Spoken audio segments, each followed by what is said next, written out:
BTCL যেই fibre network বর্ধিতকরণের যে প্রজেক্টটা বিগত সরকারের আমলে নিয়েছে, যার টেন্ডার বিগত সময়ের আমলে হয়েছে, জানিয়ে টেন্ডার প্রক্রিয়ার প্রভাবিত করার কাজগুলো বিগত সরকারের আমলে হয়েছে, এবং সেখানে যে একটা এলসি করা হয়েছিল, আমি এবং নাহিদ ইসলাম দায়িত্ব নেওয়ার আগে সেই এলসিতে 290 কোটি টাকা অফারের যোগে এলসিও পরিশোধ করা হয়ে গেছে। তো এই সব কিছু আমলে নিয়ে আমরা দুর্নীতি দমন কমিশনের মাননীয় চেয়ারম্যান মহোদয়ের সাথে কথা বলেছি। আমি নিজে ওনার অফিসে গিয়েছি। আমি বলেছি যে স্যার, যেহেতু 290 কোটি টাকা চলে গেছে এবং যেহেতু এটা সর্বনিম্ন দরদাতা এবং ক্যাপাসিটি নিয়ে যেই অপতথ্যটা এসেছিল সেটা বুয়েট যেহেতু ক্লারিফাই করেছে, আমরা একটা কমিটি করে দিব। এই কমিটির মাধ্যমে যে ইকুইপমেন্টগুলো তারা প্রতিশ্রুতি দিয়েছে, আপনারা জানেন এটা OSR 9800, M12 এবং M24, এই ইকুইপমেন্টগুলো বিটিসিএলের যে ব্যবসায়িক প্রতিদ্বন্দ্বী বাংলাদেশের বেসরকারি খাতে ইতিমধ্যেই এটা স্থাপিত হচ্ছে এবং ব্যাপক আকারে স্থাপিত হচ্ছে। কিছু বিশেষ কোম্পানি বিটিসিএলকে এই মার্কেট থেকে আউট করে দিতে চায়। তো আমরা এই বক্তব্য যখন তুলে ধরেছি, তখন বলা হয়েছে ঠিক আছে, আমাদেরকে বিস্তারিত জানানো হোক। সেই রেফারেন্সে আমি মাননীয় দুদক চেয়ারম্যানকে একটা চিঠি লিখি। এই চিঠিতে আমি মূলত আমার যুক্তিগুলো তুলে ধরি যে যেহেতু টাকাটা চলে গেছে, যেহেতু আমাদের বিটিসিএলের ক্যাপাসিটি সম্প্রসারণ দরকার। আপনারা জানেন যে বর্তমানে যে ক্যাপাসিটি আছে এটা জেলা পর্যায়ে মাত্র 1 Gbps, এটা দিয়ে আসলে বেটার কোয়ালিটি ইন্টারনেট সেবা দান অসম্ভব। এখন এই মুহূর্তে বিটিসিএল যদি এই নেটওয়ার্কটা আপগ্রেড না করে, তাহলে খুব দ্রুতই সে মার্কেট আউট হয়ে যেতে পারে। এখন যেহেতু তার প্রতিদ্বন্দ্বীগুলো নেটওয়ার্ক আপগ্রেড করছে এবং বিটিসিএল বিভিন্ন ঝামেলার কারণে, যেগুলো সাবেক সরকারের আমলে দুর্নীতির অভিযোগ এবং বিভিন্ন কারণে এই কাজটা বন্ধ হয়ে আছে, সেজন্য বিটিসিএলের যে ফাইবার নেটওয়ার্ক আছে এটা এক্সপান্ড করা যাচ্ছে না। উপরন্তু আমরা বলেছি বিটিসিএলের মোট প্রজেক্টের মধ্যে দুটো বিষয় আছে, একটা হচ্ছে আইপি নেটওয়ার্ক আর একটা হচ্ছে ফাইবার DWDM নেটওয়ার্ক।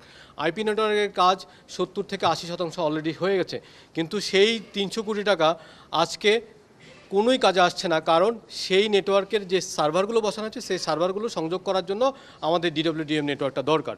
তো সেজন্য আমরা যুক্তি উপস্থাপন করেছি, যেহেতু টাকা চলে গেছে আমাদেরকে কাজটা করতে দেওয়া হোক। আর যেহেতু ইকুইপমেন্টটা বর্তমান বিশ্বে ব্যবহৃত বহুল প্রচলিত ইকুইপমেন্ট, আমরা একটা কমিটি করে দিব, যেই কমিটি নিশ্চিত করবে যে রাইট ইকুইপমেন্ট যেটা প্রতিশ্রুতি দেওয়া হয়েছে সেটা আসবে। এটাকে অপব্যাখ্যা করে আমাকে ব্যক্তিগতভাবে আমার মিনিস্ট্রিকে এবং আমাদের সরকারকে চরিত্র হননের একটা চেষ্টা আপনারা মিডিয়াতে দেখেছেন। আমি এর নিন্দা জানাই এবং আমি সুস্পষ্টভাবে বলতে চাই, আমি এবং আমার মন্ত্রণালয়ের বর্তমান দায়িত্বপ্রাপ্ত আমরা যারা আছি তারা কোনো ধরনের কোনো দুর্নীতিতে জড়িত নই, এবং এখানে যত ধরনের কাজ হয়েছে প্রত্যেকটা কাজ আগের সরকারের আমলে হয়েছে। আমরা শুধুমাত্র কিছু চিঠি আদান প্রদান করে আমাদের মতামত ব্যক্ত করেছি এবং মতামত ব্যক্ত করে চিঠির শেষ লাইনে মাননীয় দুদক চেয়ারম্যানের আন্তরিক সহযোগিতা প্রত্যাশা করেছি। এর বাইরে আমরা কোনো নির্দেশ দেইনি। আর উল্লেখ্য যে এখানে এই প্রজেক্টের বিপরীতে দুদকের পর্যবেক্ষণ ছাড়া কোনো ধরনের কোনো মামলা নেই। তো সুতরাং যেই বিষয়টা করা হচ্ছে, আমরা বলছি যদি এই কাজটা না করা হয় এবং এই এলসিটা না করা হয়, তাহলে দুটো ঘটনা ঘটবে। 300 + 300 600 কোটি টাকার গচ্ছা যাবে এবং একই সাথে বিটিসিএল তার যে DWDM বাজারে, এই বাজারে দুর্বল হয়ে এখান থেকে মার্কেট আউট হয়ে যাওয়ার একটা সম্ভাবনা আছে। তো সব মিলে আমরা বলতে চাই, আইসিটিতে আমরা যে কাজগুলো করছি আপনারা জানেন যে সেখানে আমরা প্রায় 2500 কোটি টাকার অন্যায্য প্রকল্প বাদ দিয়েছি। আপনারা খেয়াল করে থাকবেন, নতুন বাজেটে আমরা কোনো ধরনের আইসিটি থেকে কোনো নতুন প্রকল্প তুলি নাই। এই জন্য তুলে নাই, একনেক মিটিংয়ে NECর মিটিংয়ে আমি স্যারকে বলেছি যে স্যার, যেহেতু এখানে অনেক দুর্নীতি হয়েছে, 20টার মতো প্রজেক্ট আইসিটিতে আছে, 6টার মতো প্রজেক্ট পোস্ট এবং টেলিকমে আছে, আমি চাই এই প্রকল্পগুলোকে অপটিমাইজ করতে, অর্থাৎ এখানেকে একটা শৃঙ্খলা নিয়ে আসতে। এটা যখন শেষ হবে তখন আমরা নতুন প্রজেক্ট তুলব, সেটা দক্ষতা ট্রেনিং এবং দক্ষতা কেন্দ্রিক বিষয় হতে পারে। তবে আমরা আমাদের মন্ত্রণালয়ের সবাই মিলে আমরা চাচ্ছি যে বিদ্যমান যে স্পেসিফিকেশনগুলো আছে সেখানে আমরা অনেক ভুল পেয়েছি। যেমন ডেটা সেন্টার আছে কিন্তু সেখানে সাইবার সিকিউরিটির কোনো এলিমেন্ট নাই, মনিটরিংয়ের কোনো এলিমেন্ট নাই, এনভায়রনমেন্ট কন্ট্রোল করার জন্য কোনো এলিমেন্ট নাই। আমরা এমন কোনো টেন্ডার দিইনি যেখানে যেই কোম্পানিটি ফাইন্যান্সিয়াল এবং টেকনিক্যাল ইভ্যালুয়েশনে নাম্বার 1 হয়নি। অর্থাৎ আমরা সর্বক্ষেত্রে কমপ্লায়েন্স আনার চেষ্টা করছি, এবং যেহেতু আমরা এই কাজগুলো করছি সেজন্য যারা এতদিন দুর্নীতি করেছে তাদের স্বার্থে আঘাত হানছে।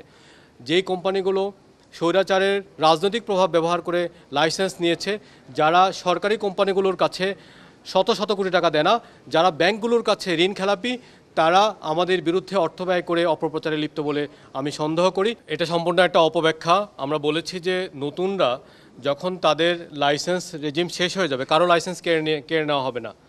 প্রত্যেককে একটা নির্দিষ্ট সময় 10 বা 15 বছরের মেয়াদে লাইসেন্স দেওয়া হয়েছে।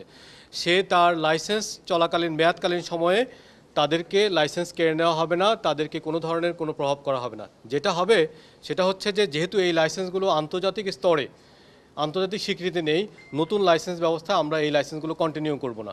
তখন তাদেরকে নতুন বিনিয়োগের মাধ্যমে নতুন লাইসেন্স কিনে নতুনভাবে ব্যবসা করতে হবে। এবং আমরা সেজন্য বলেছি যে যারা নতুনভাবে আবেদন করবে আমরা তাদেরকে অগ্রাধিকার দিব, এটা স্পষ্টভাবে নতুন পলিসিতে বলা আছে। এর বাইরে আইসিএক্স আইআইজিডব্লিউগুলোর যারা আছে, যাদের 2027 সালের দিকে মেয়াদ শেষ হবে, তারা চাইলে আউটসোর্সিং হিসাবে এক্সিস্টিং লাইসেন্সের সাথে কাজ করার সুযোগ আছে। সুতরাং এটা সম্পূর্ণ অপব্যাখ্যা যে দেশীয়দের ব্যবসা বন্ধ করা হচ্ছে। দেশীয়দের কোনো ব্যবসা বন্ধ করা হচ্ছে না।